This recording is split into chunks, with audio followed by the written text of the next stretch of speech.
મીર સમાજનો ઇતિહાસ. મીર સમાજ ભારતનો એક પ્રાચીન અને સાંસ્કૃતિક રીતે સમૃદ્ધ સમાજ છે. ખાસ કરીને ગુજરાત અને સૌરાષ્ટ્ર વિસ્તારમાં જોવા મળે છે. આ સમાજની ઓળખ સંગીત, કલા અને પરંપરા સાથે જોડાયેલી છે.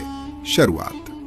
મીર શબ્દ પર્શિયન ભાષામાંથી આવ્યો છે, જેનો અર્થ નેતા અથવા સન્માનિત વ્યક્તિ થાય છે.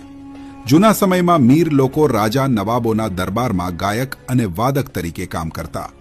તેઓ શાદી, તહેવાર અને ખાસ પ્રસંગોમાં સંગીતથી માહોલ બનાવી આપે છે. કલા અને ઓળખ.